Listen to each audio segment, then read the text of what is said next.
Your spouse's retirement money is not your retirement money. And believing that it is can cost you everything. I used to think that my husband's retirement money is my retirement money till I realized that it's not. It's in his name. It's his account. It is his money. Granted, in a marriage, it's a natural assumption. What yours is mine and what mine is yours until it's a problem. And I thought shared meant security. But then I learned how fast paperwork, life, and priorities can change all of that.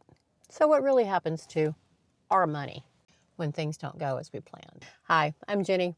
I'm that friend that tells you like it is, believes she's doing it with kid gloves and never means any harm, but I do want us all to wake up and realize that we have to make some choices and some changes today in order to have a best tomorrow and the best retirement and retire like we mean it. So grab a cup of coffee, and I've got something I need to get off my chest. Many women, we build our financial futures, our hopes and our dreams on a reality that never will exist. Life happens. Somebody changes their mind about what forever meant for them. It stinks, but it happens. I'm not saying we have to be pessimistic and think, oh, well, I need to prepare because eventually this will end, because that's not how we choose to live our lives. But at the end of the day, we need to realize that our plans are our plans, and we need to be 100% transparent with each other in order to secure what the next steps are and to ensure that anything that I choose to leave behind, I leave behind intentionally and vice versa. This video is going to unpack some of these assumptions without judgment and without being critical. But we all need to look at our own situations and make some changes and adjustments so that we can move forward with peace and not worry about it anymore. There's a difference between the legal realities and the emotional realities. Marriage doesn't mean everything is 100% yours. If your retirement account, if your bank account is in your name, if you were to die, it's in your name. Unless you have preemptively made arrangements for who is to receive that, it's going to go into probate or some other stasis. And those you love who depend on that are not going to be able to have access to it readily. There's things that can be put in place so that they do have access to it and it immediately transfers to them and vice versa. So marriage feels like shared ownership, but legally it is not. These are things that we have to unpack, and if you've been married a really long time, hopefully this is already done. Any children from previous marriages, we need to know how they are to be taken care of, and you need to honor your spouse's, your partner's wishes, just as you want them to honor yours. Retirement accounts, they're owned by the individual as well. Bank accounts, too. They're not owned together, so you have to put things in place to make sure those transfer. 401k, pensions, Social Security, those are even more locked down to the individual and may not be accessible at all by the remaining partner. There are three things, though, that changes all the rules: divorce, death, and illness. Divorce takes a relationship and boils it down to a business transaction. You guys are going to slice and dice stuff up, and that can really shake up what your long-term future and retirement was supposed to be. Death, it happens, God forbid, but none of us are going to get it alive. So you need to make sure the two of you sit down and figure out where everything is. Is everything in order as far as payment on death and beneficiaries and transfer of assets, etc., before the inevitable happens? If you know there's a clock ticking, if there has been a terminal diagnosis, either in your life or somebody in your life, that's a sock in the gut, and you may not be thinking along those lines. So forward this video to somebody who needs to hear this message. With death, it's grief first, but there's a lot of decisions that have to be made soon thereafter. And so why not get those made in advance so whomever is left behind isn't dealing with business when they should just be dealing with missing the heck out of you. Illness, now this one you kind of get a running start. You may or may not survive it.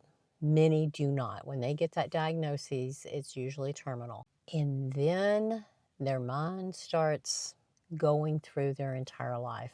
Decisions begin to emerge, and they're not always in favor of the current spouse. If they have a previous family, if they or they have family from a previous marriage, previous relationship, and they know that time is ticking, there could be some desires to shift who's going to get what, etc.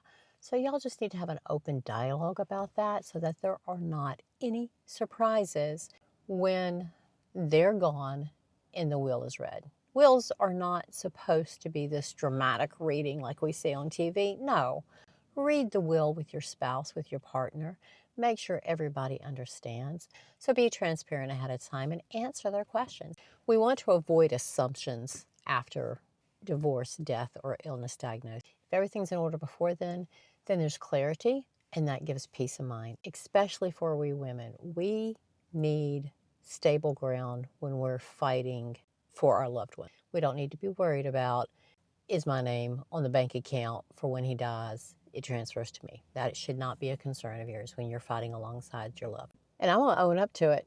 We women, we underestimate the risk because we've been taught to be optimistic, to be polite.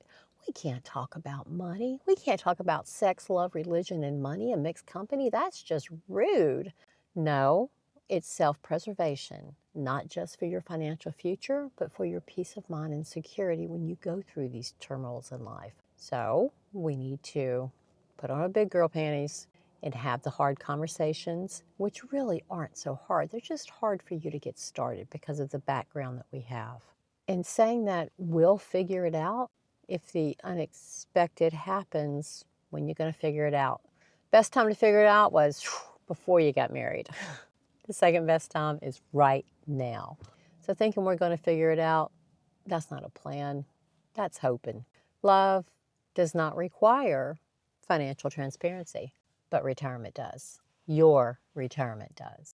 This is a 7-month, 1 week a month series. I'm producing 7 videos in a week, and I am topping it off with a YouTube live to discuss some more, sum it all up, and answer questions. So come back on the YouTube live. It'll be posted in the community board.